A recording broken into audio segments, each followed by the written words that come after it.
Yo, you know what it is. Unique Mecca Audio, man. I'm here with my man Giovanni, man. I'm in Brooklyn. I pulled up on him. You know what I mean? I'm gonna let him tell you how we met, so you see what type of brother I am. If I can help a brother, I'm here, man. Tell him how we met, big bro. And look in the camera when you talk, so they can see your eyes. First of all, before I even say it, I gotta tell you, yo, you're a real nigga. I really appreciate you, my brother. You know what it is. Yo, I watched the interview with this cat on what was that? Queen's Flip. Queen's Flip. I had watched an interview with Queen's Flip and shit. And this nigga had me crying, boy. When I tell you, I'm like, yo, this nigga had me crying, but it wasn't like on no clown shit. I'm like, yo, this nigga, he seemed like an official dude. But you know, like a lot of these quote unquote celebrity niggas or niggas who's kind of like, you know, got a name. A lot of time when you hit niggas up, niggas act like, you know, niggas act like hoes and shit. So I googled this nigga YouTube, Instagram popped up. I hit the nigga Instagram. I'm like, yo, I fuck with your interview, boom, boom, boom. Yo, that shit funny. Yo, what's up? Yo, if you need camera equipment, whatever you need, you know, I got shit that I ain't using. I could hold you down. And he like, word. Nigga gave me his number. We linked up. And niggas been cool ever since. And son been on some official. He's official. And he's official. Nigga always show me love. You know, nigga come out, check for a nigga. You know, nigga look out for a nigga. That's what's up. You know, come on, Brooklyn, old stomping ground. That's where I came from. Like I said, I go anywhere because I ain't got no problems. I give every man respect. Every man deserve respect. Even a coward deserve respect. Don't get that twisted. I don't know about a coward. You know what I mean? Nah, a coward get respect because that's what make the world go around. That's like saying you're not going to respect a caterpillar. You understand? Or you're not going to respect a fly. No, he a caterpillar though. A coward need to say, yo, I ain't doing this. Nah, he ain't got to say it. What I'm saying is, you know when a dude is telling you, you know what I mean? Yo, nah, I ain't going to go with you on that because he know that he ain't going to do certain things you're going to do. You know what I mean? So that's what I'm calling a coward. You understand what I'm saying? I'm not belittling nobody or nothing. What I'm saying is, even the dude that's scary, let's take the coward word out. Even the dude that's scary. Scary cat. Even the scary cat deserve respect. You don't need to scare him no more. Because that same scary cat is the one that got a connect that you could use to elevate to the next level. That's a fact. That's a fact. You know what I mean? But if you don't respect him, then he's not going to put you in with the plugs that he might know. Because more people rather deal with a dude that's more calmer than me. Because they say I'm too aggressive. Might be intimidated. You understand what I'm saying? Intimidated by the approach or the energy or the vibe. Exactly. So a quiet, laid back dude or whatever title we just gave him, you know, that's where it is, man. But everybody deserves respect, man. You know what I'm saying? But like he said, where he was going at with it, he right now, I'm gonna let that be known. If a man lets you know who he is, believe him. You understand? But when a man try and deceive you who he is and try and act like he's something he's not, you understand? Like I did a little joint on Clubhouse yesterday. We was talking about that. I don't have a problem, you know what I mean, with a dude not standing on my codes and my morals. You understand? But tell me that. Tell me who you are.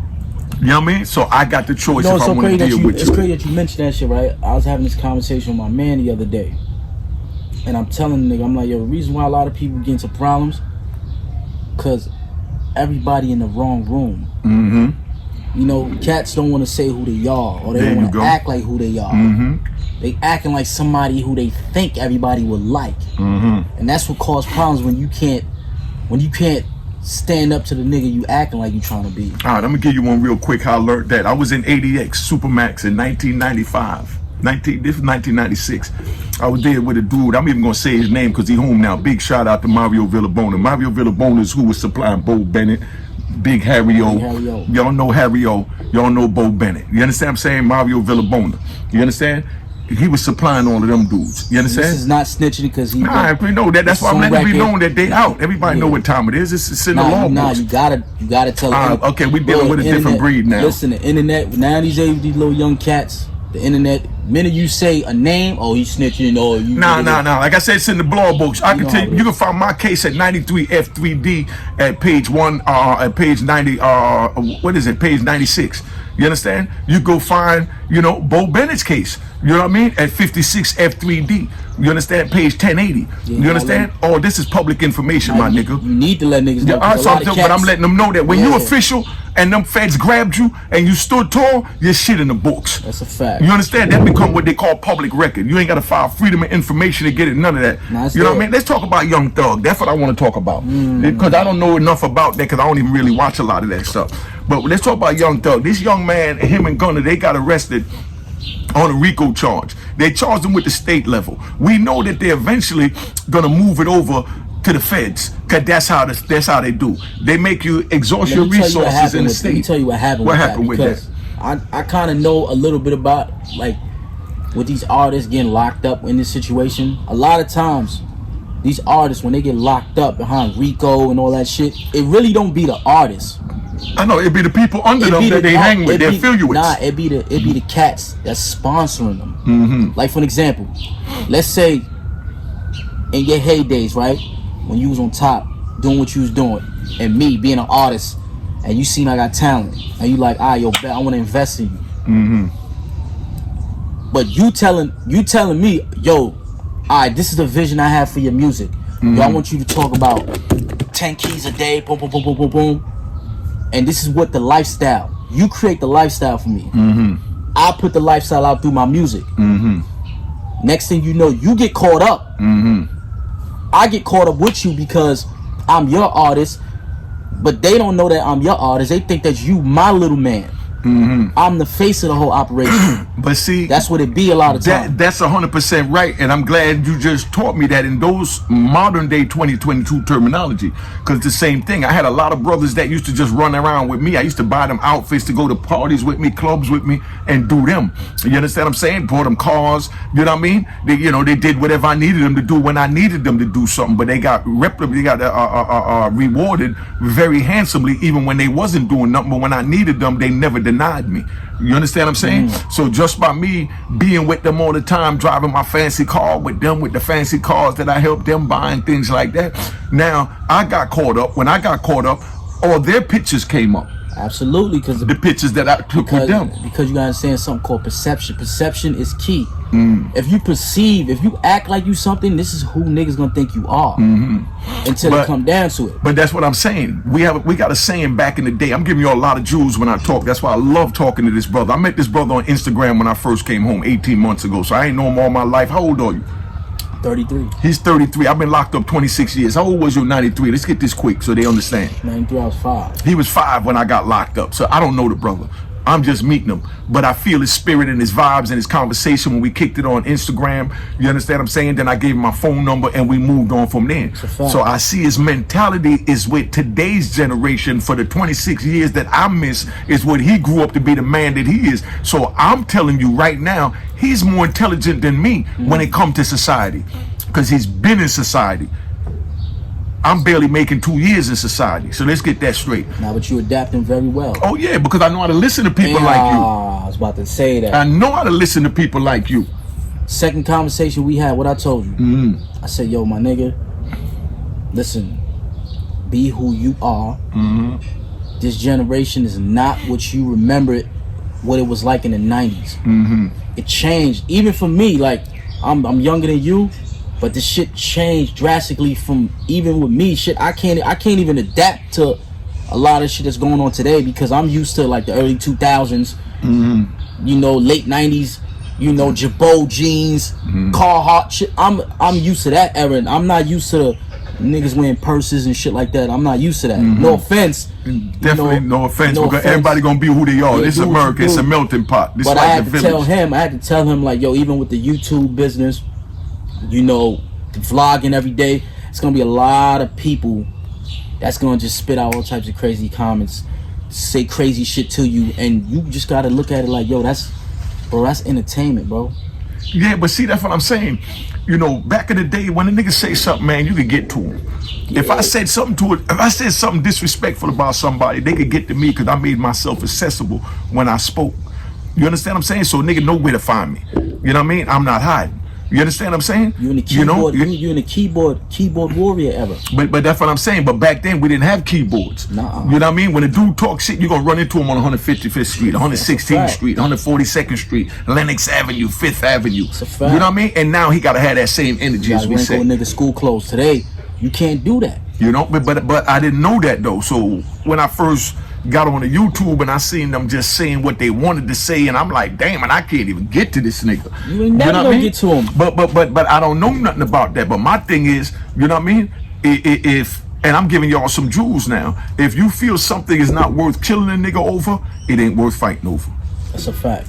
At my age, at 58, if I don't feel it's worth taking a life, It ain't shit. It ain't that deep. It ain't that deep, my nigga. Shit don't be that deep. You know what I mean? So I just shut up and don't say nothing, because the more I say, the more I get riled up, and the more my inner demons is gonna come out. Yeah, you're gonna get activated for no reason. You getting activated for fake niggas. You understand what I'm saying? A lot of time, I be thinking to myself, like, my mans be telling me, like, yo, dog, you gotta chill, son. You get aggressive, because the way I was brought up, if a nigga said some funny shit to me, if I ain't slap him, then I felt that everybody else felt that they could do it too. No, you ain't gotta even feel like that. That's how it was. You feel what you understand what I'm saying? If you on the street, so that's why I had to do something. Listen, if you on the street and a dude talk greasy to you, invite you to his private parts or whatever, and you don't fight over that, you understand? It's over. Because now everybody's gonna do something to that nature to disrespect your manhood. Absolutely. You know what I mean? So you might as well get the first fight over, so you ain't gotta have 100 fights. You understand what I'm saying? And make sure it's a damn good fight, so nigga don't think about doing it again. That's a fact. That's a fact. You know what I mean? So that's where I'm at. You know, I'm talking about my you know, my 80s and 90s era, and he talking about the new millennium 2000s and, you know, in today era. Because I don't know nothing about it, so I'm willing to listen to learn. You understand what I'm saying?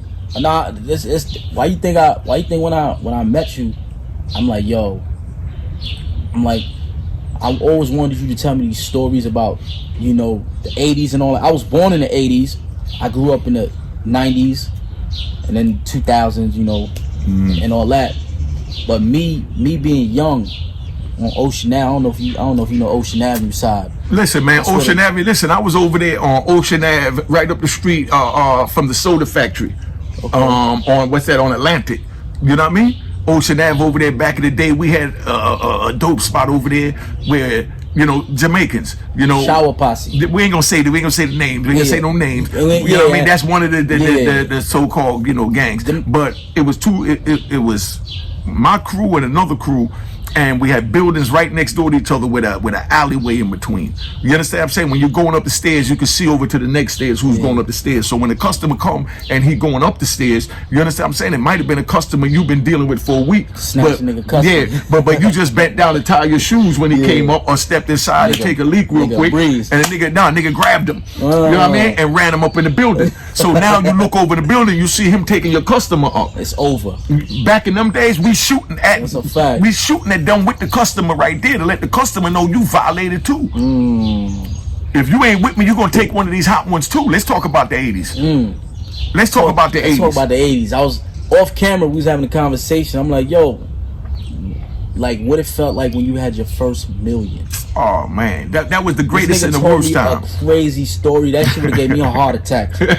I think they need to hear the stories. All right, listen. I got my first meal. I'm messing with my man. I'm, you know, coming from down the hill, you know, at the parking garage, because I'm over there on 8th Avenue and all that. That's where I kept the money at, down there, you know, 54th Street, doing what I doing up in the Polo Grounds. And I hit the little bridge to go up 155th Street, you know what I mean, towards St. Nick, where you could make the right to go to the McCombs Dam Bridge, and you make the left, go up the hill to St. Nick, which is Sugar Hill. And then you got Amsterdam and Broadway, which take you into Washington Heights. So I'm on my way to Washington Heights. I'm giving you all a perfect visual, because I was there. You know what I mean? So when I go bust the joint to go up the hill, I get up by the top of Sugar Hill. As soon as I get up there, they see my joint.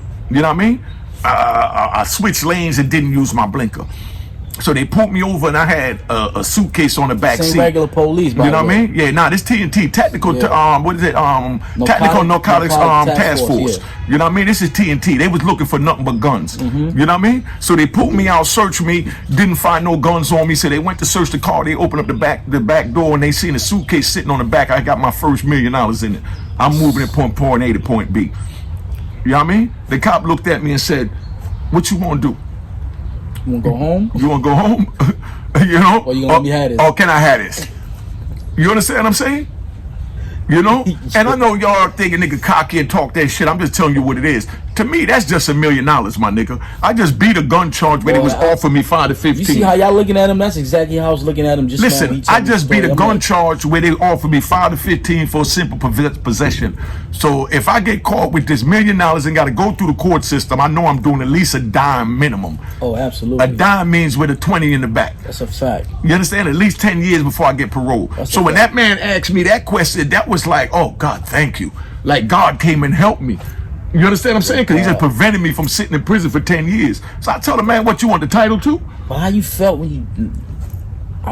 Nah, all jokes aside, though. When you drove off, though. When you got wherever you were supposed to go. When you get... Listen, my nigga, I felt relief, man. I felt relief. I felt relief because I wasn't in prison, my nigga. I wasn't heading back to prison. Screw that $1 million. I go rob a nigga and get $1 million. So how long it took you after that to make another M? I mean, a couple of months. You know what I mean? It took a couple of months. You know, it was work. You know what I mean? But like I said, I was sending work down in Southeast DC, down to Norfolk. You know what I mean? Down to Hampton, down to Newport News. You know what I mean? Down to Charlotte. You understand what I'm saying? You know, my shit was moving. You know what I mean? It took about a couple of months, about 2-3 months, no more than 3 months to make that back. But that's the whole point. Why am I gonna get mad though? Why am I gonna get mad? Why am I gonna get mad when I know I can get that back? But if they put me in prison for 10 years, I'm not getting nothing. It's over. Yeah. You got not a balanced reality, man. No, but that, you see, because you thinking level-headed at the time, but... Nah, it's not level-headed, it's business-headed. Yeah, but that's not even level-headed, it's business level. That's the right word. You thinking business, but, you know, I never touch an M. Me listening to that story, I'm thinking super emotional. My nigga, but freedom is more important than anything. No, at the time, I'm thinking about my freedom. Like, yo, yeah, go ahead. That's all I'm thinking about. Yo, Merry Christmas. When I'm driving off, though. Listen. But I probably might have done shit. Listen. I couldn't read. I couldn't write. I didn't have a driver's license in my name. I didn't have a car in my name. And I'm driving $100,000 cars. You understand what I'm saying? What's the first car you ever bought? No, let me finish this. This is how I'm moving. You understand what I'm saying? So, you know, I'm moving, you know, around the radar trying to duck. You understand? So the last thing I want to do is get caught with anything.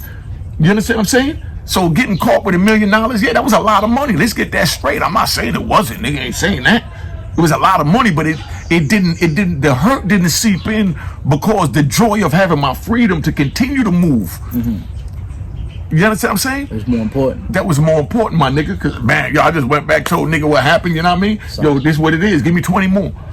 You understand what I'm saying? It just kept it moving. It was like losing a pair of sneakers. Come on, you already know what it is, cause your freedom, man.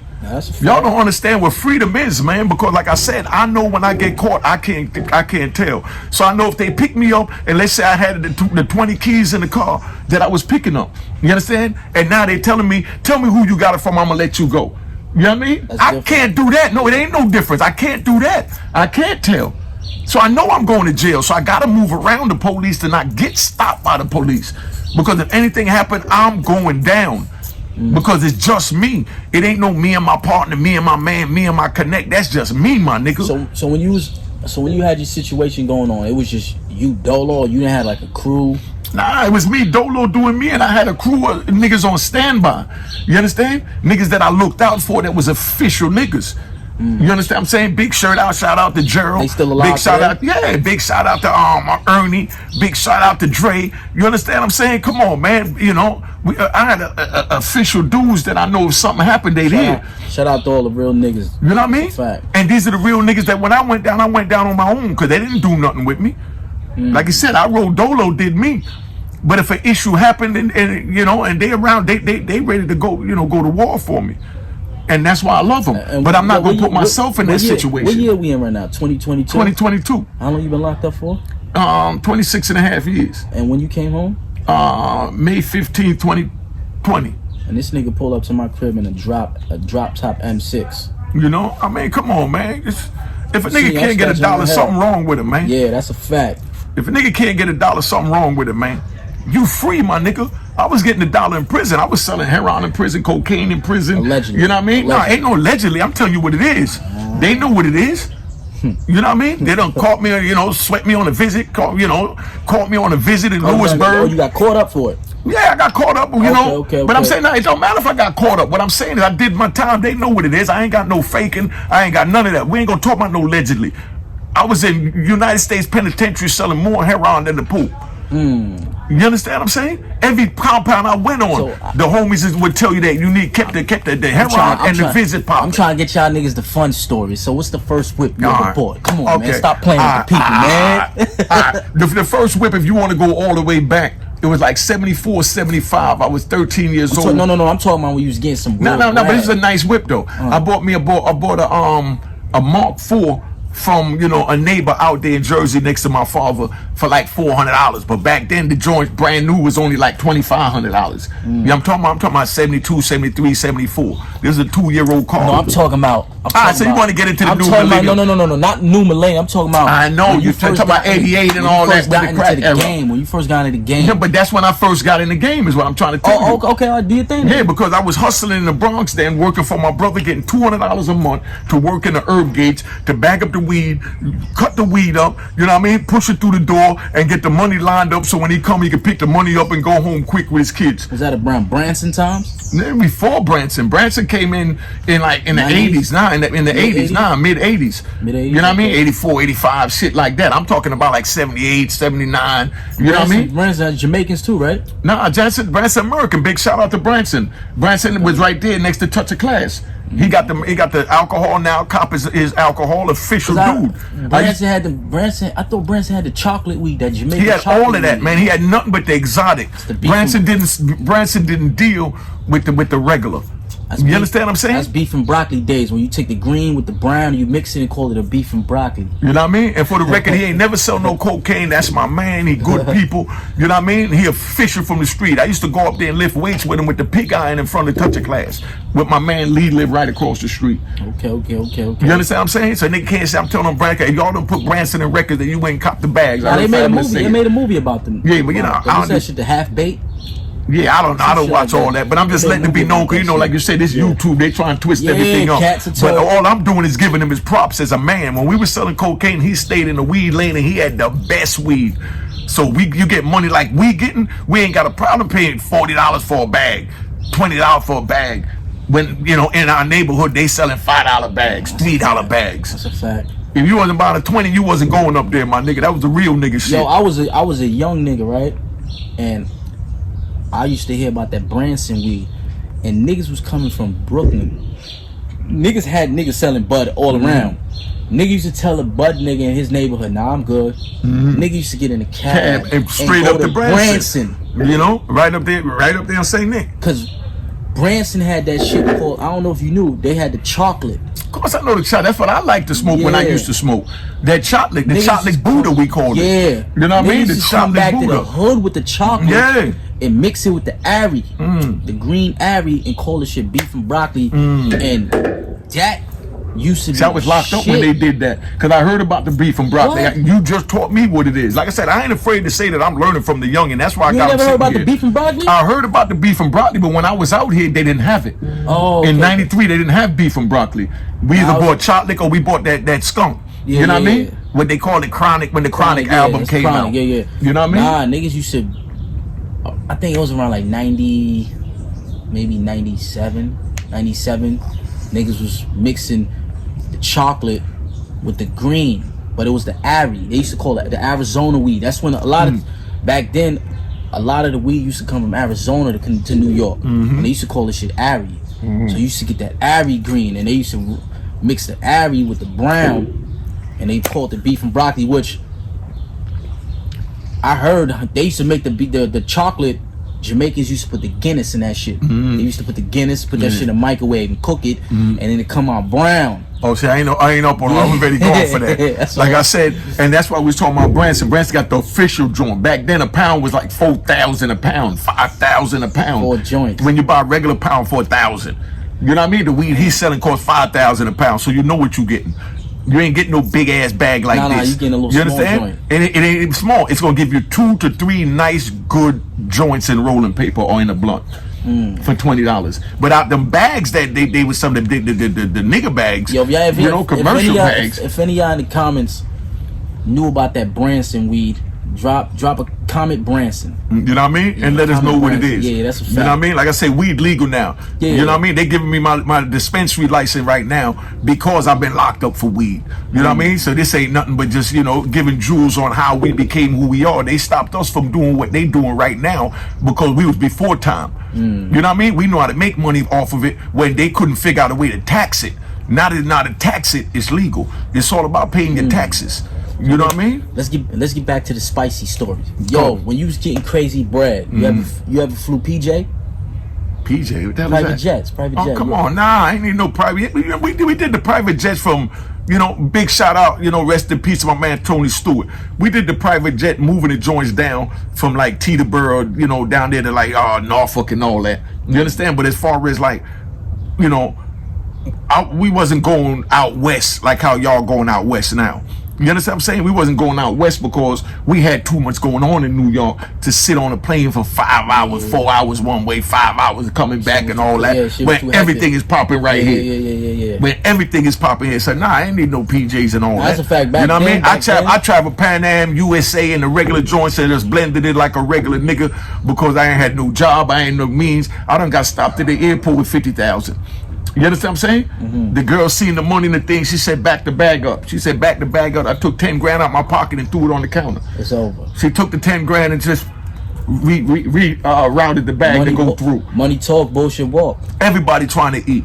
She ain't stopped to make a scene to open it to see how much it was. I just threw 10 grand on the belt. 10 joints. You know what I mean? She picked the 10 grand up, put it through, and I went and got on the airplane. It's crazy. Welcome to America in the 80s during the crack era.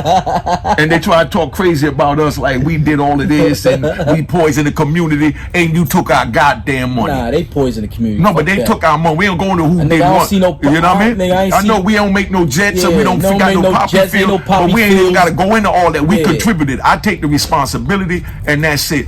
You know what I mean? I call a spade a spade. I poisoned the community. I did all that, and that's why I'm trying to get back now with the YouTube channel. We're not saying all this to brag, boast, and none of that. No. You know what I mean? Listen, I don't know if y'all aware of what he do. He don't never talk about these stories to glorify. This is something for me. Like I'm a fan of these stories. Like I know these stories. I seen pictures. I seen videos and stuff like that. But y'all, people who was in my era, my generation, my age group, never seen this. They don't know what it's like. They never seen it. So a lot of times this generation, seeing is believing for a lot of niggas. So if a nigga hear you talking about all this shit, nigga think you talking out your ass. So a lot of times you gotta get in depth, or you might have to show these little hating ass niggas. I'm gonna keep it real with you. Come on, for them man. to be like, oh, or this nigga, yo, damn, this nigga really was getting it like that. Yeah, this nigga was really getting it like that. But I mean, I wasn't the only one getting it like that. Nah, he wasn't the only one. I mean? No, I know that. I just want to point that out. I just want to point that out. That it's mind blowing to me how they could think like that, because so many of us was getting it like that. I could count our names that y'all don't even know from YouTube. You know what I mean? Big shout out to LB. Big shout out to D Nice in Brooklyn. You understand what I'm saying? Big shout out to Schoon. You understand what I'm saying? Big shout out. D Nice was with Biggie? Nah, man. The D Nice out of Brooklyn. The real D Nice with the dreads. He get ready to come home. Big shout out to D Nice. That's what I'm saying. Y'all don't even know these names because they don't allow me to talk. Because they look for shit to just nitpick at. But Brooklyn know who D Nice is, man. Big shout out to Scooter on. You understand what I'm saying? Come on, my nigga. We go all the way back. Cut. You understand what I'm saying? I mean, these is official men from my era. So, alright. When you was doing your thing, right? What did your morning started like? What was your morning like? A big spliff and a little Nita Baker and a little white rum with a little coke. Alright, create the atmosphere for me. I want you to create the landscape, where you was at, okay. what it looked like what was the situation? If I'm in New York, I'm up in my little penthouse up in Yonkers. You understand? I go up on the roof, got the outside roof where I could, overlook the Hudson towards the Alpine and all that. So I go sit up there, I smoke me a spliff, I, take my boom box, so we didn't have no Bluetooth, and I plug that joint in up there and I play a little Nita Baker, Sweet Love or something. You had the rap club show. at that time? Yeah. Okay. But this is what I'm doing. So I go up there and I'm just, I'm just smoking, sipping a little bit, listening to Nita Baker, and I call my brother on the phone. You know what I mean? And he's in, Virginia, sitting at the lake house, overlooking the lake with the ducks while we talking about, what we did last night and what we gonna do today. You understand what I'm saying? And it's like we lived through each other, but he was down there, I was up here. You understand what I'm saying? So I'm seeing something totally different. So I'm telling him, nah, we got a block party on 115th Street. You know what I mean? Then I'm gonna run up to the park on Lenox and 142nd. You understand what I'm saying? And he's telling me, I'm getting me to go jet skis with the white boys.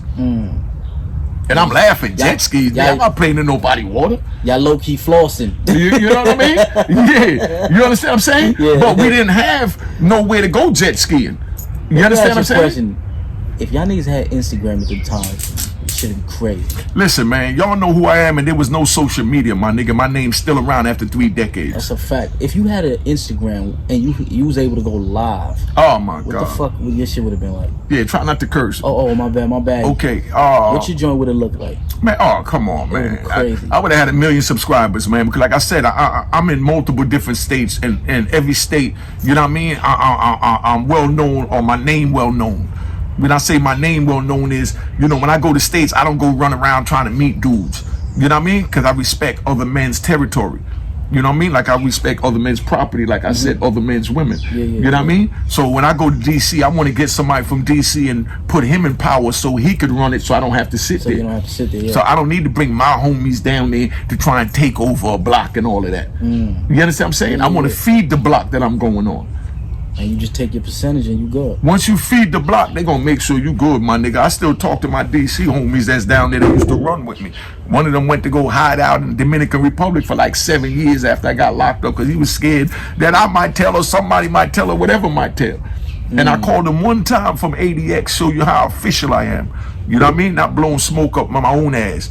I called him one time from ADX on a legal call. I told them give me a legal call. They let me call my lawyer. When I called my lawyer, I told my lawyer, nah, I hung up, and I knew all you had to do was dial 9 to get through. You understand what I'm saying? Oh, okay. So I went in there, talked to my lawyer until the case managing counselor walked away. I'm giving y'all game, so screw the BOP that didn't catch me doing this. You know what I mean? But I sat there. They might change that shit tomorrow. You know what I mean? Like they already did that because niggas already screwed that up. We can talk about that, how they did the phones. We had unlimited minutes in the system. Now we only got 300 minutes a month because niggas screwed that up. You understand what I'm saying? Yeah, I heard back in the days you was able to. You used to be on the horn for as long as you want. As long as you want. Now they give you 300 minutes, 20, 15-minute calls a month. But listen, I'm sitting in the joint and I call my lawyer and I'm talking to me. I need those legal papers, And once the counselor seen that it was official what I'm talking about, he walked in the office with the other counselor from another inmate, and they over there kicking it, having their own private legal conversation. So now I'm over there with me and the phone right by the door. So I hang up real quick, press 9. I call my man. I said, my nigga, you ain't got to worry about nothing. I'm going to die in here if I got you. Yeah. But you good. Nobody said your name. Nobody knew your name. I'm the only nigga that knew you because you don't know the rat. You don't know nobody, and they don't know you. They don't even know where you live. You know what I mean? They don't even really know your name because they said the wrong name at the trial. You understand what I'm saying? So I said you good, my nigga. And don't let me bring him up here and black out his face and have him come tell you that. You know what I mean? Because he ain't never get caught up. But that's how men do. And when I was home, I heard about how good he was doing, and I felt good knowing he was doing good. You understand what I'm saying? Knowing that he was blowing up and he living his life and he doing what he doing, I felt great because one of my comrades was out there enjoying the life that I'm no longer enjoying. You understand? That's how real niggas do. So let's fast forward, right? So you get locked up, right? What's on your mind when you head into to the big house? Getting a knife. A knife? Yeah. For what?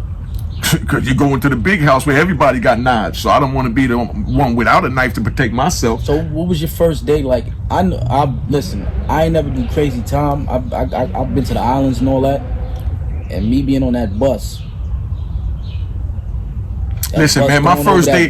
Listen, man, my first day was October 17th, 1995. I walked into Lewisburg. So you had no anxiety and none of that shit? Listen what I'm saying. I had all that. Listen what I'm saying. I'm giving y'all dates for a reason so y'all can go research what I'm saying. And no nigga ain't talking out his ass. October 17th, 1995, I walked into Lewisburg. And the same day I walked in Lewisburg, when I hit the red top coming from over in the back by the east side, going over to the west side, you know what I mean? A dude, all I heard was, you know what I mean? Like something heavy hit the ground, like somebody stomped their feet with all they might. And when I looked around, a dude laying on the floor and he holding his neck. He got a knife in his neck. That was my welcome into Lewisburg. Wait a minute, say that one more time. Man, I come from down in the R&D over there by the medical. Y'all been to Lewisburg, you already know. Come from the east side, walking up from A and B block, then C on the right and D on the left, and you go through the red top. Then they got what they call the MAB side. The red top is like cobblestone, like where we at. You understand what I'm saying? But it's all red, so they call it the red top. That's where the child hall is at, the movie theater. You know what I mean? Everything is right there. So now we sitting there, and you know, when you coming in and you come from the east to the west, all the homies gonna stop you, and they like, oh, sick, they glad to see you. You understand what I'm saying? Yeah. And you know, they talking where you been, they want to hear the stories, what was happening while you was out there, who doing what, whatever to be connected to the street, because they cut off. They're trying to tap in. You understand what I'm saying? So now all I heard was boom. And when I looked around, I see a Spanish dude on the ground holding his neck. He's holding a knife that a nigga put in his neck, a dude that got off the bus with me. Because they was warring, you know what I mean? With the Wait a minute, homeboy is on the bus and he had the hammer with him? Nah, when he didn't have the hammer. When he got there, somebody that was already there was waiting on him and bust him. And bust him. And bust him. You understand what I'm saying? Because the Spanish, the Mexican gangs from California and Texas was beefing. Y'all know about the beef from 95. I ain't even tell y'all about all that yet. But you know what I mean? In 95, they had the beef with the California, with the California MA and the Texas MA. You understand what I'm saying? Dude hit the dude in the neck. He laying on the ground holding the joint. You understand what I'm saying? Fresh off the bus. Fresh off the bus. Whoa. So that's why the first thing I wanted when I got there was my own knife. So when you saw that, what was running through your mind? Like, yo, I'm really here now. Listen, I'm not even gonna fake. I'm gonna keep it 100. When that happened, I froze in my tracks as any human being would do, coming out the regular world, eating shrimps and lobsters and driving fancy cars and screwing women and going to jewelry stores. Like, yo, I regret all of this. Nah, none of that came to mind. I just stood there like shocked, like what the? Yeah. And while I'm sitting there, my man went and dived and grabbed me. And, you know, big shout out to Bounty. You know what I mean? Because Bounty, one of the officials was there. One of the youngest brothers that was there. He got a podcast channel. So I don't remember your podcast, Bounty. But, you know, Bounty and them, you know, they grabbed me. And they, you know, they tackled me through the sliding gate off the red top to the west side. And I'm ready to get mad, like, why is you tackling me? And then like, nah, them gates is closing. When those gates close, whoever's caught up, whoever's caught up in that red top in the middle, they going down for investigation for at least 6 months till they find out what happened with this dude that got hit. Hell yeah, he looked out. But at the time, I didn't know it. Big shout out to Bounty, Youngin, Prime, rest in peace. You understand what I'm saying? Doo-wop, official dude. You understand what I'm saying? Fat Stevie, Frank Matthews. You know, all them was there with us. Big Dre from the Wild Cowboys. Big C from the Supreme Team. You understand? Even before Rayful went out, Rayful was there with us. You understand what I'm saying? Everybody was there. If you was getting money, you from the East Coast and you was a kingpin, you was going to Lewisburg. Big Jamal, Big True, you know what I mean? There's so many names, man. Don't even hold me if I don't say a name. But Pope was there. Everybody was there. Let me ask you a question, right? You know, I don't know if you're comfortable about talking about when you first, like how you met AZ and them. I mean, like I said back then, it was a thing where everybody stayed in their lane. Every king had their own, you know, kingdom, and you respected it. You understand? When I hooked up with AZ, when the AZ came to me and told me he was getting out the game, is when we really had met words. Him when he was getting out the game. Yeah, listen, he came to me when he was getting out the game, and he wanted to get into the music business. That's where I met him. I'm gonna ask you about that. I'm glad you said. I'm gonna ask you about what got you into opening up a club. Well, AZ came to me because he wanted to perform with Gangsta Lou and Whip Wop and all that up at Club 2000. That's the first place they performed. You know what I mean? Because they just started their rap thing and all that, and they was doing great at it on the street level. But you know, a fella comrade, a homie, come at me saying, "Yo, I need your, you know, your platform, you know what y'all call it today, your establishment. You know what I mean? To, you know, holler at your peoples and, you know, see how they vibe with my shit." You understand what I'm saying? Like what you thought when you nigga, you rapping now? Like, nah, I ain't think that, because at the time I had a record label. I had Mecca Audio going on. I had a song called, you know, I like to get my dick sucked, you know, so what you want, nigga? You know what I mean? We did our little thing, you know what I mean? Nigga, bring it on. You know what I mean? We had our thing. Big shout out to the Roughnecks, you know what I mean? From up the hill, you know, with my man Vito. What do you think he got? I think, was it the Beat 139? Big shout out. Go tune into the homie Vito at 139 the Beat. You know what I mean? And then we had my man Artie Boo down there. You understand what I'm saying? From 8th Avenue. You understand what I'm saying? That was getting in the music business. Audiobook came to me and gave me like $5 to get in, you know, to get down. You understand what I'm saying? With the music thing. I was doing the music because my uncle is the one that started R. Kelly. A word. My uncle, who they charged me allegedly as my connect, was David Hyatt. You understand what I'm saying? He owned Taz Ass Records, and he's the one that put out R. Kelly. So I was already connected in the music business. You understand what I'm saying? So what made you like? But at that time, music money wasn't shit compared to what we was getting on the street. Cause we was getting that money daily. A lot of rappers and they was music money's a lot of red tape, and you gotta wait every 90 days to get paid every quarter. When a nigga need a quarter today. That's a fact. Nigga don't need his quarter for 3 months from now. That's a fact. That's a fact. You was getting paid quarterly. You still get paid quarterly. Yeah, but nigga can't wait for no 90 days to get no money when he's starting out broke. And it ain't like they was giving nobody no signing bonus. Yeah. They was getting signed, boy. But nah, back then they wasn't getting shit, man. Like, and I'm gonna say it right now, they wasn't getting shit because they done repoed Kumo D's yellow Benz and all that right in front of me with the hammers. They was repoing rappers' cars, my nigga. No disrespect to Kumo D, you know what it is. It's all part of history, my nigga. Shout out to big shout out, I love Kumo D. You know what I mean? Come on, man. He from up there, Wild Wild West. Kumo D, I remember him when he was battling Busy B at the joint. Kumo D get all his props. But I'm just telling you what it is. Rappers wasn't getting it like that. Nah, they wasn't. Nah, they wasn't getting nowhere. They wasn't getting shit, man. I'm telling you, nothing. I'm not even going to even say compared to what they getting today. They wasn't getting shit. They was getting robbed. They didn't own their mask. They didn't own nothing.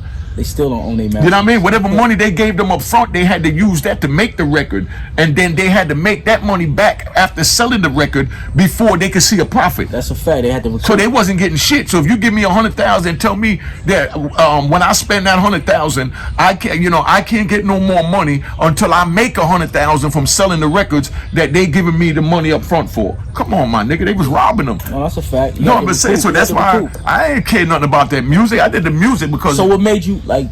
So what made you open up the record store and all? What you just for fun? Because you like music?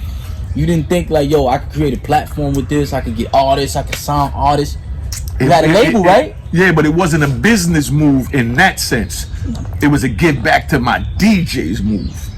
You understand what I'm saying? At this time, the record labels started coming in and pushing out all the DJs and taking the rappers and putting the rapper's name on the front when it was Grandmaster Flash and the Furious Five. Flash, yeah. Now they want to get rid of Grandmaster Flash, so he ain't getting no money, ain't got nowhere to play. Not saying Grandmaster Flash, I'm just saying the DJ, because Grandmaster Flash always was getting money, because that's the forefather. I love him to death. Let's get that straight, not belittling nobody.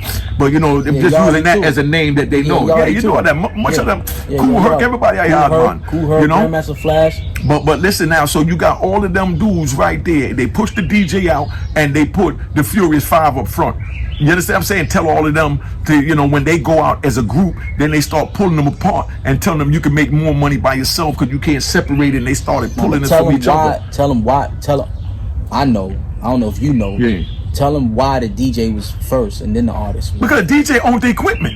The DJ was in charge. Listen, back in the days, the DJ's the one that put the crew together. Dude get the DJ equipment and say, man, I got 2 turntables in the mixer and I want you to come chant with me. Back in the days, the show was the DJ, right? No, everything was the DJ. And the artist, the MC, was the hype man bigging up the DJ.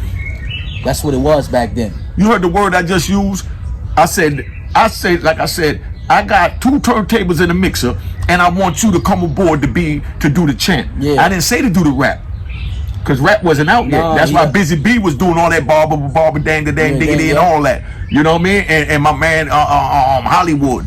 Big shout out to Hollywood, the forefather of the talking shit on the mic.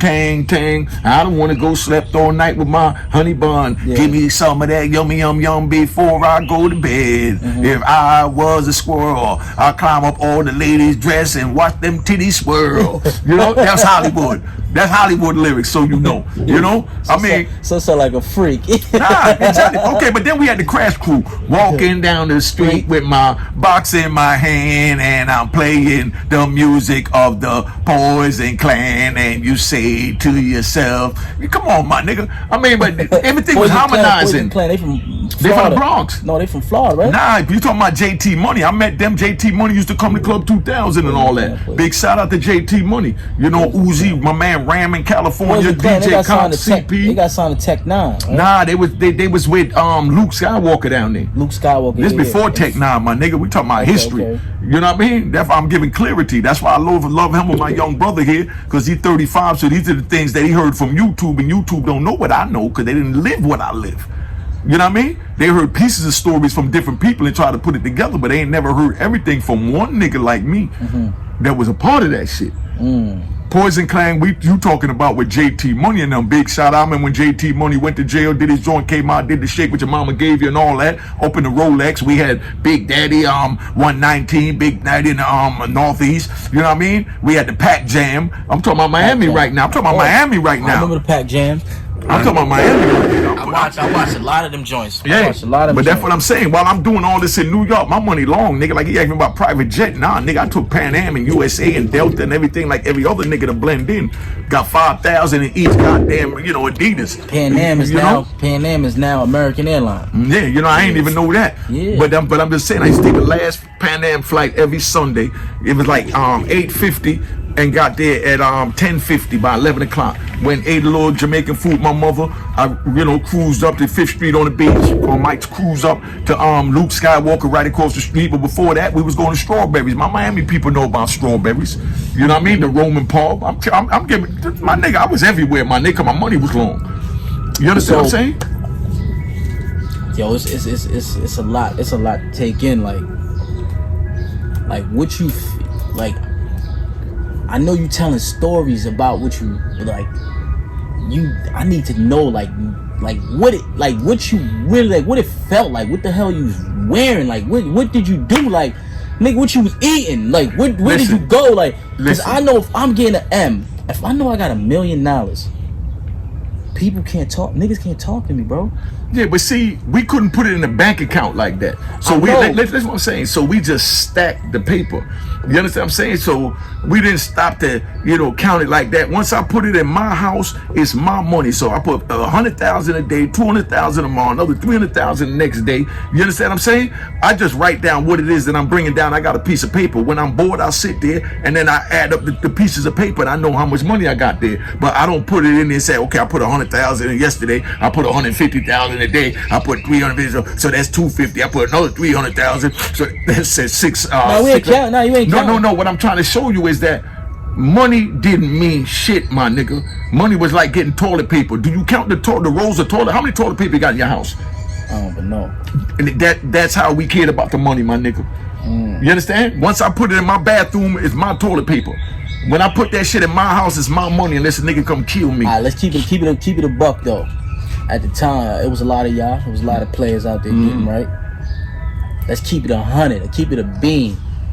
Who really was getting the most bread out of all of y'all? But see, listen, man. Back then, because you know a lot of niggas. Oh, answer that. Let me answer that. Back then, my nigga, they said Kevin Childs. They said AZ. They said okay, but what I'm saying, these are niggas that wasn't in the game. Niggas that was in the game, we didn't care what the next nigga getting, as long as we was getting. So I didn't try and add how much money Kevin Childs had. Okay, well, he bought a BMW. Okay, he bought a Benz. I mean, add this. Okay, he got a chain on that car. Nah, y'all wasn't doing friendly competitions, or you pulled out. Nah, man, that was with a whip. Like I said, Kevin Childs went and got the red BMW, the red Mercedes-Benz hardtop. He sent it out to California and had them samurai that shit. Samurai means he took the sword and chopped the whole goddamn roof off. Chop it off, yeah. And made it convertible. That's the only place you was getting the convertibles done in the United States back then, when you was getting that money during the crack era. And you niggas don't know this, so I'm giving you the facts. So when Kevin did that and bought that up and put them gold goddamn hammers on that and put the gold trim and the gold grill with the gold Mercedes-Benz Emblem and got the red with the beige seats, dark beige seats to match the gold. You went and got the white and green Beamer? Listen, let me give it to you in order. Let me give it to you in order. When that man did that, and I'm standing on 155th Street after the rooftop. Big shout out to Gusto on the rooftop, Willie and the whole nine. You know what I mean? And Ernie that worked in there helped me down. Mike Spot, Brucey B, rooftop love. You know what I mean? Now, when he pulled up on the corner with that joint, I looked at it and I said, oh my God. Acting crazy. This nigga shut it down. I gotta get this nigga. Therefore was in my mind, nah, I'm not letting this nigga get out on me. Never will I let a nigga get out on me. You know what I mean? Nah, gonna work. I don't even know the nigga. Nah, gonna work. But I respect the nigga. I respect his car game. It was different. But I gotta let him know that, nigga, I'm in it too. You know what I mean? So I went and spent 18 months, grabbed a BMW convertible, got them to put the Testarossa body kit on it with the scratches on the side, the deep dish. You know what I mean? 18 months? 18 months to build this so car. Homeboy really touch you like that. He like, I'm gonna take a year and a half. He gonna feel it. What? Come on, my nigga. It took him time when he sent to California. That's 8-9 months. It took him about that to build that car. And you asked Kevin Charles, they didn't just cut the top and send it back. Yeah, nah, shit. Because they were doing it for the whole United States. Oh, so you was like on a waiting list, all type. All that. So I went and got the BMW convertible, and I went and got the Testarossa rod body kit on where it had like 3 scratches coming down the side to make the car wider to stretch out. It stretched out so wide that each back rim, staggered. Each back rim was 18 inches deep.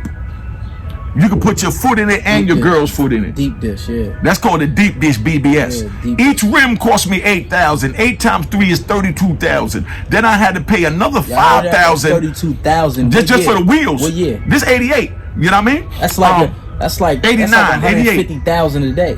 You understand what I'm saying? But look, so we took that and then we turned around and had to pay $5,000 for each tire. That's another $20,000. So we talking about $52,000 for the shoes for the car, my nigga. And the car only cost $30,000. But I'm gonna get that nigga Kevin Charles. I didn't care what it cost me. I want that nigga. And the niggas that was charging us was robbing us. Chopping your head. The nigga didn't care. I want that title next year. You know what I mean? I want that title. Did it work? Hell yeah. That's why they still talk about my shit today. And that's why I talk about Kevin's joint, because that was my inspiration for the wide body BMW. He did it before me. I don't take props from nobody. Like I said, it was other gods out there. Yeah. AZ had the big Benz. AZ moving. Yeah, that's what I'm saying. He had the big Benz and all that. I mean, come on, man. Niggas was getting money. The big 4-door Benz. Come on. The powder blue joint used to keep in the garage with me up the hill. Come on, my nigga. You know what I mean? Everybody was getting money. Everybody was getting money. I mean, how the jewelry game? Y'all wasn't rocking Rolexes back. It looked like y'all wasn't rocking Rolexes like that. Nah, because you got to remember. Yeah, no. But listen, y'all got hit. Listen, y'all. No. We got out of that. You know what I mean? You know, when it first started, it was the truck jewelry in like 86 to 80 to end of 87. By 88 came in, we started, you know, like I said, I got pictures I'll show you. You know, I started getting the Rolex chain, you know what I mean, with my name in it, unique. You know what I mean? Yeah, with the bracelet to match, with the Rolex watch, and you know what I mean? And that separate the men from the boys. You understand what I'm saying? The boys is the dudes with the big ass gold chains. I wore those chains too now in 87, so I'm not disrespecting anybody. But as your money got bigger and you go to the jewelry store and you say, let me get 2 of those big rope chains and they cost $500 a piece, the dudes say, nah, hold up, my nigga. If your money like that, let me show you what you need to spend with your money. They showed us how to spend our money. We didn't know how to spend the money. Let's talk about because like this. When I go in a Mercedes-Benz dealer, my brother was coming up. It was a show at the Apollo. You know what I mean? I asked him what he win. He said that he gonna wear a red and black outfit. You know what I mean? I said, all right, well, I'm gonna wear a green outfit. So I went down Mercedes-Benz dealer with 2 shoe boxes. Each box had 50,000 in it. I went to buy my brother a red Benz to match his red outfit. I went and bought myself a white joint to match my green outfit. You understand? And we pulled up to the Apollo in that. But when we walked in that dealer and I handed that man them 2 shoe boxes with that 100,000, 50,000 each shoe box, he said, yo, we can't do it that way. I'm gonna do it for you because I'm gonna be your car man. You understand what I'm saying? He said, I'm gonna take the 50, I'm gonna give you the title, you understand what I'm saying? And then we're gonna write it up that you making payments to me. That's a fact. So now when the government look, the car is being brought on finance as they call it. Yeah. But it wasn't no finance, wasn't no bank involved. Nigga, take your money. I want my title. That's what thing Freeway Ricky Ross, he said he bought a hotel that way. Yeah, no, that's fine. Yeah. That's how we all did it, man. Like I said, listen, man, You know, everybody say you a smart nigga. Yeah, I'm a smart nigga because I picked the right business decisions. Like they say Jay-Z smart nigga. No, Jay-Z picked the right business decisions when what that boy Rupert, whatever it is, when these big millionaires, you know, billionaires see a black man making money, they gonna come in and say, look, this is how you could do this. Because they're gonna eat off you too. Absolutely. Now it's up to you to see who faking or not, because I'm sure he had a few niggas that done hit him in the head and pump fake. You know, and pump fake. But that's where the brains come in, so you know who's pump faking and who's not pump faking. But back then there was consequences to actions. White men knew. They come talk to me and they rob me, nigga. I'm coming for your head. I'm not going to the police. I'm not reporting it. I'm not arguing with you. I'm coming for your head, my nigga.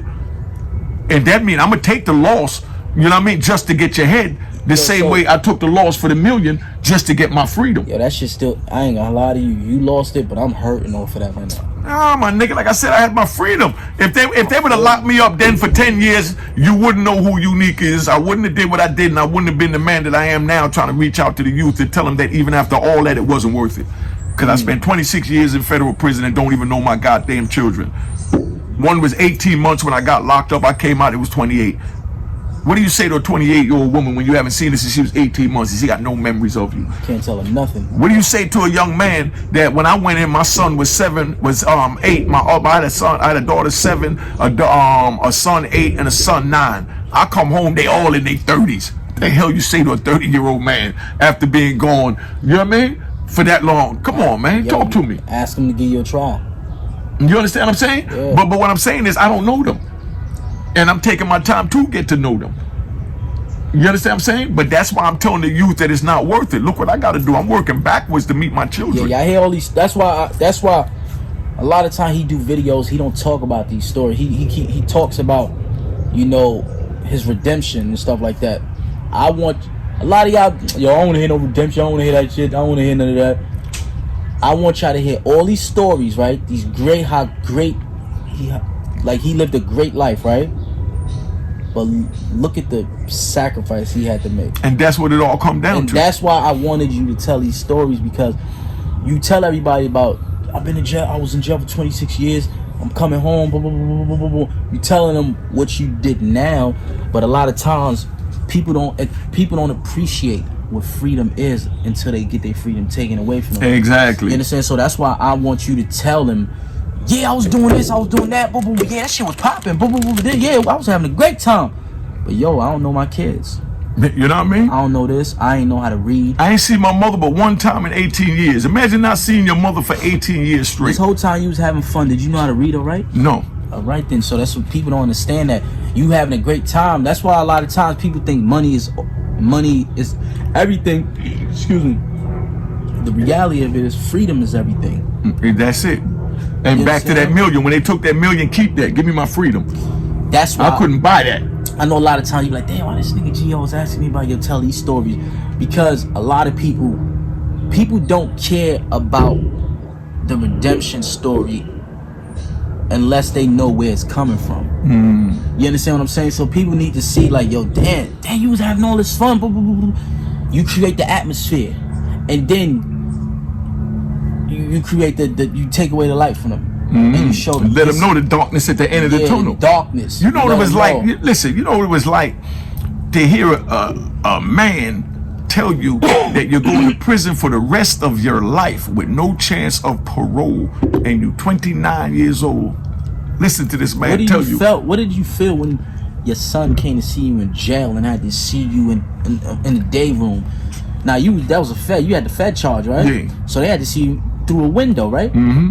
And start off in the window, ADX. Yeah, so what was it like, you being in a window, just like in the movies? I'm pretty sure you saw it in the movies, and you like, damn, I'm doing it now. But that's the movies. But me doing it then, man, in real life, I had to keep a smile and a positive demeanor. Yo, what up? You all right? And smile, so that he don't think about, when I went back, I cried like a baby. Of course you do. You cry. You know what I mean? But I'm not going to let him see me. Like the little documentary I just let you see. That's what my son was saying, that he never seen me cry except for one time when he came to see me in prison. I did a video on it too, I ain't put it up yet, where he came to see me in prison in like 2015, about 2016, 2017. My son came to see me in prison, and he was born in 85, so he's like 22 years old. You know what I mean? So I'm looking at this grown man You understand what I'm saying? And now I see the man that he's becoming, and it's time to tell him who I am, so he know who he is. I'll tell you a crazy story. My brother, right? My brother, he a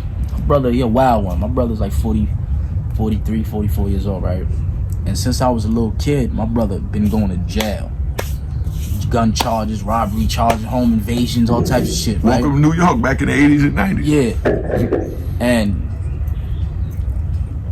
my brother been in jail for so long, right? That this nigga forgot his birthday. I can see. One time, I'm on the phone. He called. I'm on the phone. What were we talking? Boom, boom, boom, boom. Matter of fact, I'm lying. We went to go see him in Auburn Correctional Facility. And I'm like, yo, son, April 17th, yo, happy birthday. This nigga like, did they tell you my birthday? Nigga like, I'm like, yeah. He like, oh shit, yo, I forgot. Nigga like, yo, bro, nigga been in jail for so long that the nigga forgot about what reality, like what we as human beings on the outside is celebrating what we take for granted. These niggas forget about shit like that. That's what. So I want. Did that ever happen to you where you was like, you didn't even remember about a birthday, you didn't care about nothing? Yeah, I mean, yeah, because you know birthdays come, and I remembered because I got birthday cards from my kids. You know what I mean? And my kids' mother and things like that. But that's what made you remember. No, that's what made me remember. Okay. And to be honest, when I got them, you know, it wasn't nothing special until I opened it and I saw my kids scribble on it. You know what I mean? When I left, they couldn't even write. You know, and to see their handwriting forming. And that probably broke your heart. Oh man, because I couldn't write. See, that's what broke my heart. My kids is beginning to write better than me. Is what I'm sitting here thinking when I'm looking at it. And I'm listening to that story right now because I just had a son. You know, I just had a son 3 days ago, and bro, when little man came out, like that joint kind of like, bro, I couldn't stop crying. Like I was crying for 2 days. I couldn't stop crying. Every 20 minutes I keep crying. Marsha looking at me, what the hell you keep crying for? I'm like, yo, like I don't know how a man would not want to be around this little human being for the rest of his life. But that's because they wasn't taught to. Yeah, but that's what I'm saying. Like you being in jail, I know that joint had to kill you, bro. Yeah, but let me say this so y'all understand. I don't do no faking. I'm a sugarcoat it. You know what I mean? Back during our era, we getting plenty of drug money. We meeting plenty of women. We having plenty of kids.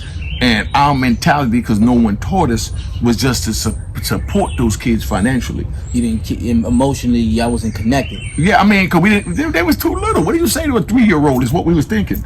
You know, like it's not about what you say to them. It's about, like, I'm gonna be honest with you, like. No, what I'm saying is we're looking at it like they not even gonna remember us. Is what I'm getting. Yeah, but it's not about the memory thing for me, right? It's about, you see how we back here chilling, and we having a conversation, right? While I'm having this interview conversation and stuff like that, we back here tapping in, bro. My mind is in the house right now. No, but I understand that. But listen, what year you was born? 88. I was born in 64. That's what I'm saying. Nobody taught us how to be a father. Yeah. We thought being a father was supporting our kids. So if we got 7 kids and we make sure each baby mama got $1,000 a month, we felt like we did great. Yeah. We're being great parents. As far as spending time with the children, that's where we looked at it like, man, what do you say to a 3-year-old? Man, you ain't gonna remember me. Let me go do what I'm doing to get this money. Now, and that's where I'm saying it was wrong. You know, I agree with how you're feeling right now. Yeah. But I'm just saying, because you was taught that, because you know, I don't know your situation, but it was so much young people that their fathers wasn't around, because remember, they locked up 1 million black men in America from all the hoods. You understand? So the fathers wasn't there. So that's why we had the generation that we have now, that they saying is so violent, that they this and they that, because they took us out. You know, they took us out. You understand what I'm saying? Took us out the picture. Like, it's crazy. Like, I know you probably had a lot of sleepless nights where you had to cry yourself to sleep. When in prison? Yeah.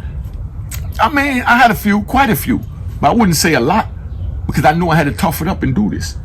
And I knew when them doors opened up, I had to get back in the law library. Did you ever think you was ever gonna come home? I knew I was gonna come home. I always had that mentality. Why? What made you think that? Because God make laws. They told you was going to jail for life. That's what a man said. I know. The man told you ain't never. And he's not God.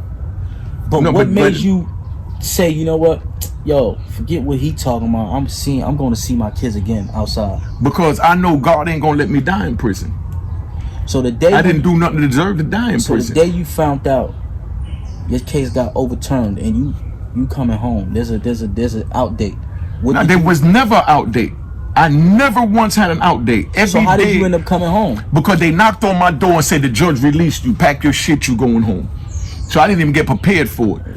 What, just spontaneous like that? Because I filed a motion to be released, saying that I've been rehabilitated because I became a certified cook, you know, electrician, a mechanic, an HVAC specialist. You jerking chicken in jail? You know what I mean? You was jerking chicken? He said you been a certified cook. Hell yeah. You was jerking chicken, oxtails. Ask anyone in homies that was locked up with me. I call myself the best cook. I make the best prison fried rice there is. You understand what I'm saying? And dudes will tell you, I make the best Jamaican food there is. But we got a whole bunch of Jamaicans that was throwing down now. Yeah. But, you know, I put my little twist on it because I'm American, I'm Jamaican, all and I want, I'm a down soldier, I'm known for use different seasons, I'm different wear. You understand what I'm saying? You was able to get them seasons in jail? Oh, yeah, nigga, like anywhere else, you spending money, you gonna get it. Okay. So, you was just, you was in your room, just lamping, and they knocked on your door. Listen, we was on lockdown because the dude just got stabbed and he just died that morning. So we locked down. So we figured we'd be locked down maybe 5 days. They don't really care about a dead nigga. So we take about 5 days by the time they do their fake investigation and all that.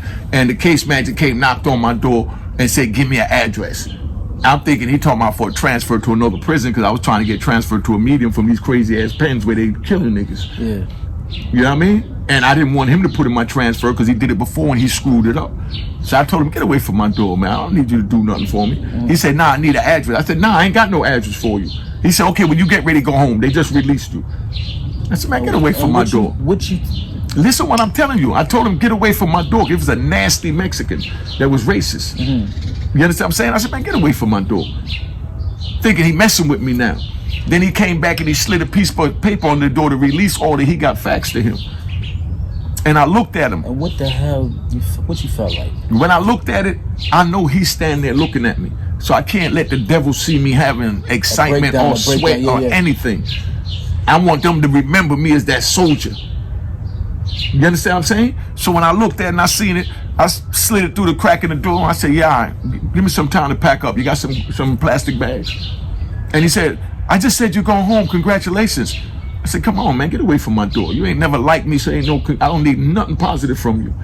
Just get away from my door and get me some green bags. Said it just as serious as that. And when he left, what you did? When he left, I fell to my knees and started crying. But I couldn't let him see me crying. I didn't let him see me crying when they showed me pictures of my brother with bullets in his head. What? So how the hell am I gonna let him see me crying when they releasing me? So when you coming home in 2018 through 2020, right? And when you went to jail? 93. When you went to jail in 93, I didn't even have no computers. Computers? What the hell was a computer? Y'all still had beepers and all that. Yeah. Man, you didn't. That only put numbers, no words. I'm trying to tell you, back then, what you still have voice stream? What the hell is voice stream? No, you had voice stream came in like 90. We ain't have none of that, my nigga. You had Bell Atlantic. You know what I mean? We just had the regular phone bill at the house and pay phones on the corner. That's why we say nigga dropped a dime, because you take 10 cents to drop in the phone. That's a fact. You had Bell Atlantic back then. When you came home in 2020 and you came outside and the cars looked, I'm pretty sure you watching TV. Listen, man, I came home, I seen a Toyota and I thought it was a Mercedes. Get out. I seen a Chrysler 300, I thought it was a Mercedes. You thought everybody was getting money. You know what I mean? Come on, man. After 20 years not seeing nothing. You know, they moved me, transport me from prison to prison, but you can't really see out that window and you don't really know what you're looking at. When you came home, they sent you to the halfway house first? Hell no. They sent me straight to an immigration jail. I was supposed to go straight to the crib, but they put me in a whole nother fight. But wasn't you born in America? Nah, I was born in Jamaica. But you ain't a citizen? Yeah, but I had to show my paperwork because they trying to find any way to try and... To violate. Yeah. You understand what I'm saying? Because they mad that I beat it. For? I stayed there from February like 22nd to May 15th of 2020. After I got released. So I had another 90 days or so to think about what I was going to do when I hit the street. You weren't afraid, like, damn, what am I going to do when I come home? Nah. Because I know with freedom I could do anything. I told you, I was hustling in the joint. You're coming into a different world. It's not the world it don't matter. When you're walking into a prison, a different prison, you're walking into a different world. Because you got different mentalities. When you get your first night home, right? you wasn't institutionalized? Cause I see my brother, right? My brother came home. Let me tell you a funny story. My brother, right? First day my brother came home, and I came home from work. My mom like, yo, Alex is here. I'm like, Alex who? Like, Alex your brother. I'm like, what? I go in son's room. He first of all, he got the room locked. He on the bed like this, sitting down. I'm like, damn, it looked like they ordered a cleaner to come clean up your room. Like, this dude, his bed was all made up. All that. I'm like, yo, what up? He looked at me. He wasn't even excited. He was like, yo, what up? I'm like, all right, what up? He was in shock. Yeah, like till 3 days later. Like, that's when he like kind of like. Cause he was in shock, like couldn't believe it. That wasn't like you didn't have that? Yeah, because listen, I used to have dreams when I was in prison that I was hanging out with my brother. And while I'm dreaming, they felt so real. Like I was free. Real vivid. I mean, I was free. Jail was nowhere in the picture.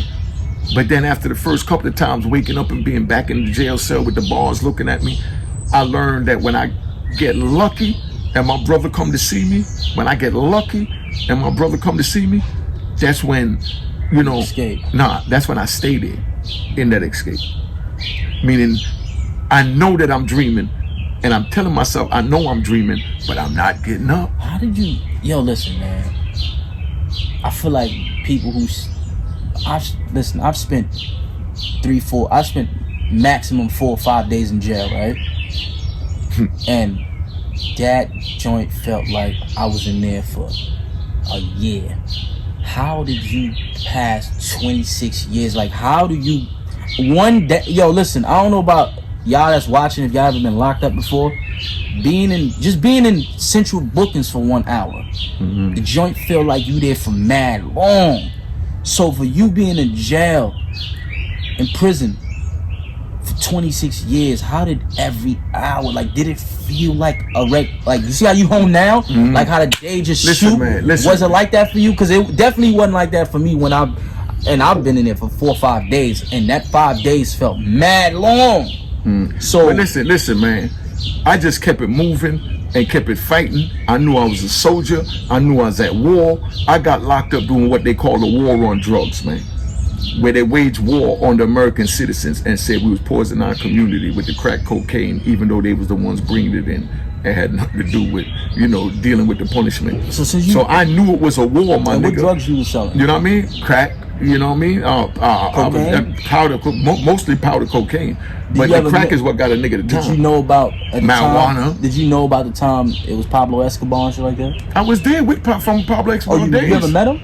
Nah, I didn't meet him personally, but I'm gonna tell you what. Did you know that your joints was coming from him? No, my joints were no. I bought joints that came from him, but I got blessed and I started getting mine from the Cali Cartel. The Cali Cartel, that's a whole nother joint. I ain't gonna get him. I'm gonna give you a short synopsis on it. The Cali Cartel. Then you had the Medellin. The Medellin was Escobar.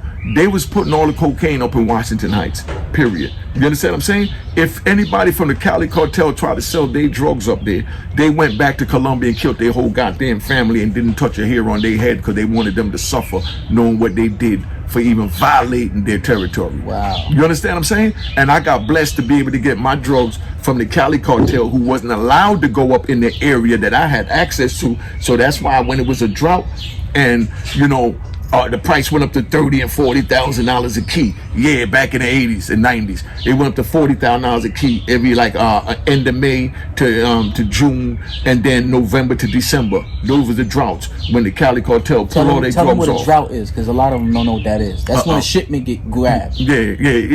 That's when a drought is when there's no drugs. So in other words, a shipment get grabbed. Like it don't even have to get grabbed. A drought is just when there's no drugs. Just like there's no water running, there's a drought. You know what I mean? From the faucet. You know what I mean? It was a drought. But what they do is every 6 months, May and June and November and December, they shut down shop. The Dominicans go back to their country and the Colombians add up everything they got, getting all their money, because those is be election year and when they start their election and things like that. So you don't want to be out there at that time because they'll focus on you doing the election to say, oh, we got to get unique Mecca audio off the street, Mecca audio doing this, Mecca audio doing that. I'm going to clean up the community. that Contra and all that Contra. Yeah, I was there. I was there for all of that. Is what I'm trying to tell you. You understand what I'm saying? But did you know that the drugs that you was selling? I know exactly where it was coming from. Oh, okay. Of course I know. We all knew that was in that echelon. Because that's where we want the drugs. We don't want the drugs from a nigga on 163rd Street or 158th nah, because Street. Thing was saying, I don't know if you familiar with Freeway Ricky Ross. Yeah. He said he didn't know nothing about that. He didn't know about no but you gotta remember, Freeway Rick was caught up in something totally different. Freeway Rick got caught up at the beginning before Escobar started flooding America like that. You know, with the crack cocaine and all that. They use him as the pawn to get the drugs in. The CIA and all that because the CIA wanted to get it in it because they didn't want to end the Iran-Contras war. They wanted to continue to send them guns. So they had him selling the cocaine and use the drugs to buy guns to send back. You know what I mean? So they didn't have no whole, they didn't have the Medellin and the Cali. They wasn't even big like that. They was doing their thing, but they was, you know, back then, a key, when I first started, you know, in the streets, a key was like $60,000. $80,000 because it was $100 a gram in New York. Then it dropped down to like 30, and then when crack hit, it dropped down to 20. You know, you're talking about powder that you had. So what's the lowest you ever got a bird for? Oh, I got it for 10. You know what I mean? Sometimes 8, but that was 88. That's when George. That's when the big Bush was in on power. He got it as low as like 8. That's what I'm telling you, like 8, 10. Yeah. 10 was the regular price, but I mean, you buying 10 or 20 of them, you telling them, give me for 8. You know what I mean? Yeah. But they normally sell them to us for like 10, but on the street they was going for 15. Come back to the hood, drop 7, 8 points on it, easy. You understand what I'm saying? And that's why I didn't open it up. I sold it like it was. When I'm making $7,000 off a key, I got 10 keys. I'm making $70,000. I'm gonna sell that in an hour. So what the hell do I need to open up, get my hands dirty, and risk all that old dumbass shit for when I'm getting $70,000 to sell these 10 keys in an hour? That's crazy. You know what I mean? It's just common sense. 1, 2, 3. But then when you got little niggas that's getting, they break it down. Yeah, no disrespect to them. They wasn't getting the money like that. But the little niggas that I'm talking about, they was buying 4.5 ounces, 9 ounces, things like that. So when they buy still a lot of money though. Oh no, a hell of a lot. That's like $6,000 back then. An ounce was like $3,500, right? No. They was making like that off an ounce out of town. Ounce back then was still like 500 to 700. 500 to 700 in New York. Oh no! You're gonna make some serious bread, but I'm not. That's why I'm not belittling anybody. I'm just saying when a dude buy 4.5 ounces, he might throw 50 grams on it to make it 200 grams to make his little extra money. Tell him what you mean by throw 50 grams on it. You know, take 50 grams and put it in with the 150 grams and extend it. And mix it up real good, and then you sell it like that, and the nigga ain't gonna see 50 grams mixed in with 125 grams. Not at all. Because now you got 175 grams. So you just got yourself almost double. 2 ounces. Yeah, you almost double what you got. You understand what I'm saying? So, you know, that's what it was back then. But, you know, you just had to know how to stick and move. But like I said, when he talking about with Freeway Rick, that was a whole nother time before all of that. He talking about the early 80s. You know what I mean? It went up into the mid 80s. 70s to the 80s. No. Freeway, he wasn't like late 70s? No. He was still in the 80s because that's what we did, like 81, 80.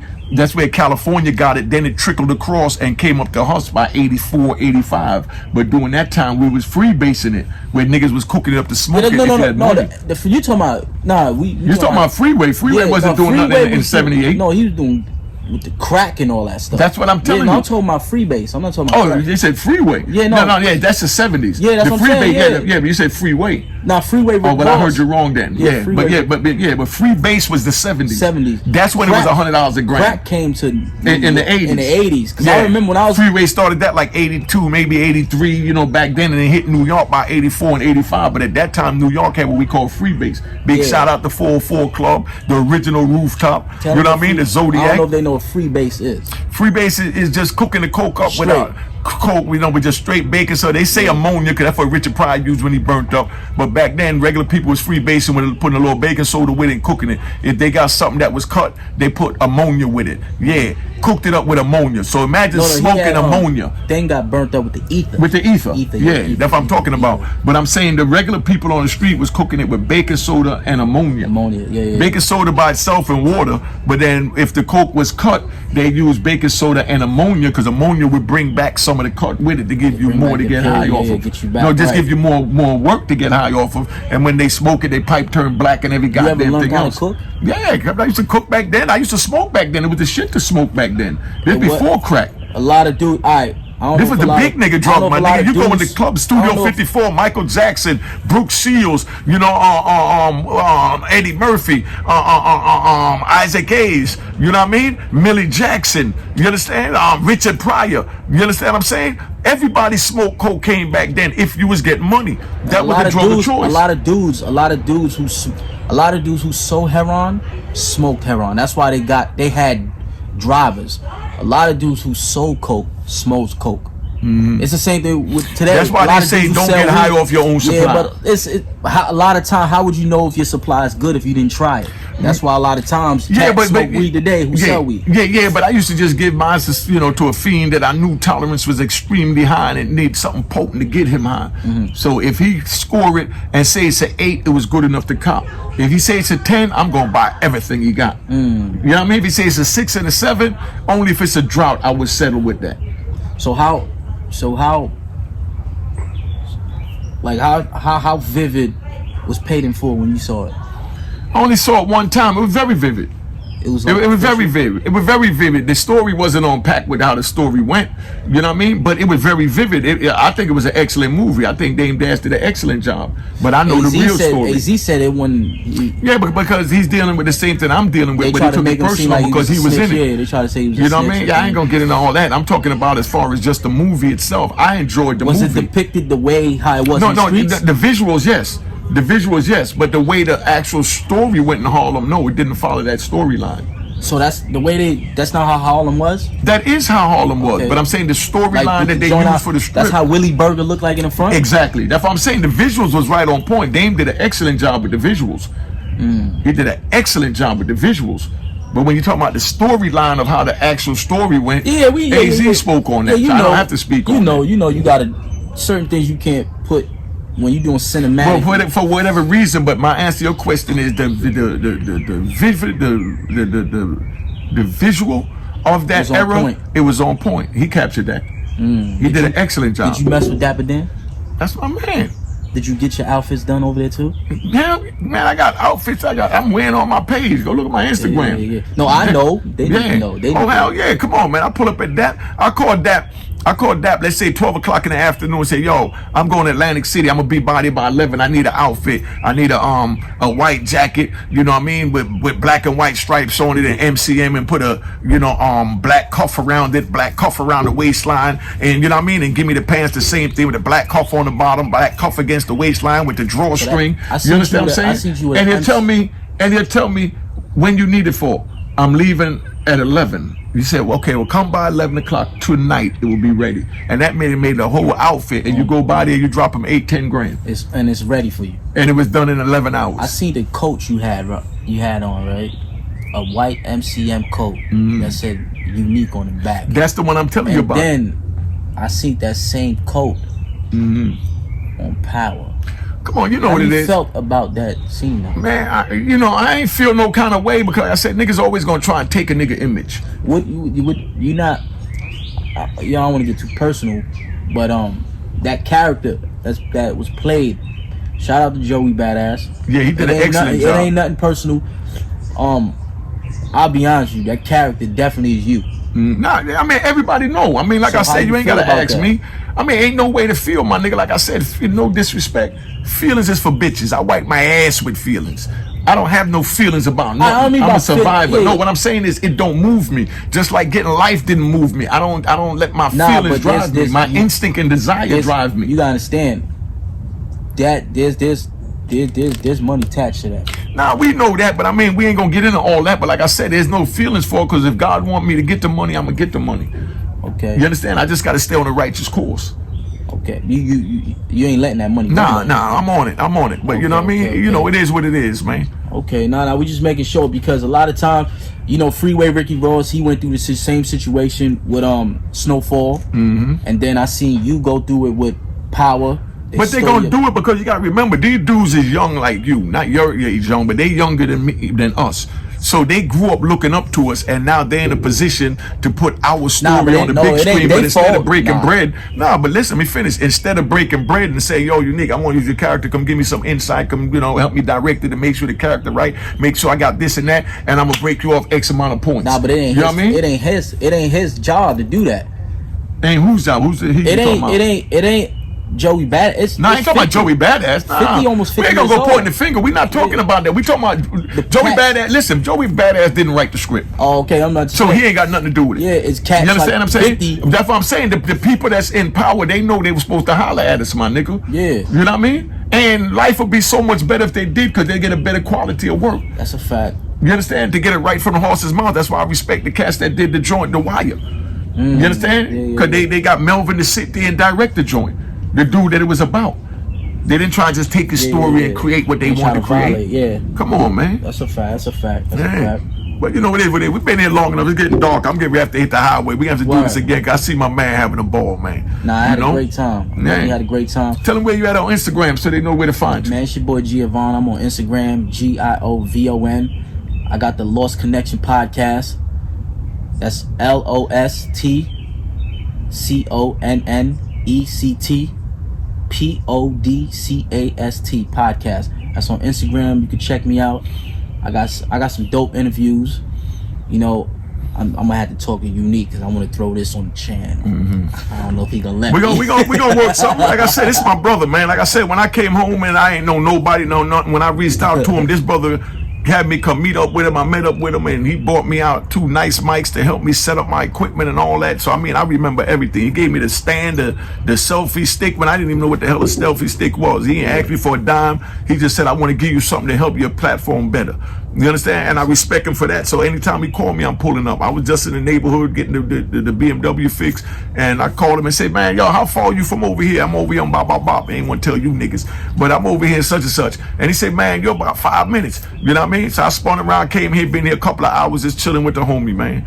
You know what I mean? When the minute you got here, you know, open them with open arms. You know what I mean? Because that's how family do. Absolutely. And I respect men like that. If I told them, come to Harlem and come hang out with me one night. You know what I mean? And bring your peoples with you. Absolutely. You know what I mean? But you know, as long as he keep it 100, I ain't got no problem. He's always been 100. You know what I mean? But make sure you subscribe to my channel. Subscribe to his channel. What's your YouTube channel? My YouTube channel, I got 2. I got Lost Connection Podcast, and I got Giovon TV, GIOVON TV, and Lost Connection Podcast. Subscribe. You know what it is. All right. Cheers. The crime.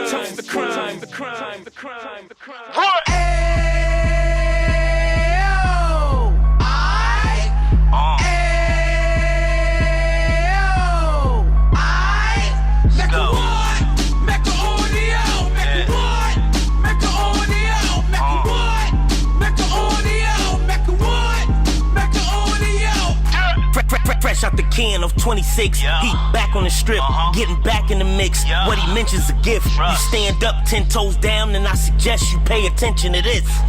Take a little gully posse and put it in Harlem. He cut from the bottom, came up from the bottom. Drop the book, you should go and get it. An Instagram page and a YouTube, you could go and visit.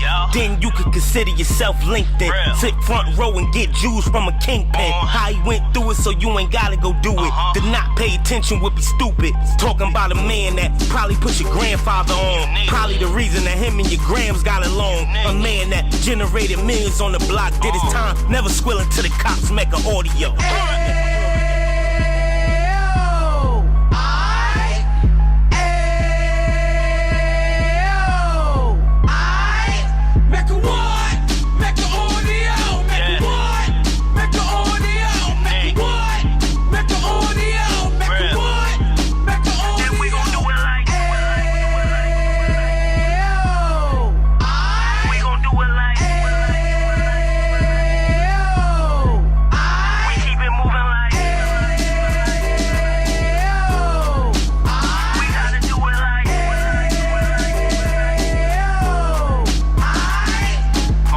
Get it live like 2 G's in the 90s. Drop top beamer so shiny. I let shorty go, she was whining. Treat her like my past, she behind me. Spend a couple bands on the Dapper Dan. You be back again, getting green like a Packers fan. No cap, it's a roaring uptown. They be horn uptown, Dominican bust downs. Now we on the positive, we got a lot to give. Now you trying to stop the kids from being inoperative. So take heed, homie, lend a ear. He started in uptown, he gon' finish dead. But now it ain't about selling drugs, buying cars. It's about buying property to make the community ours. So we can give back to the youth them. Cause they the truth them. And bless up to all the rudiments.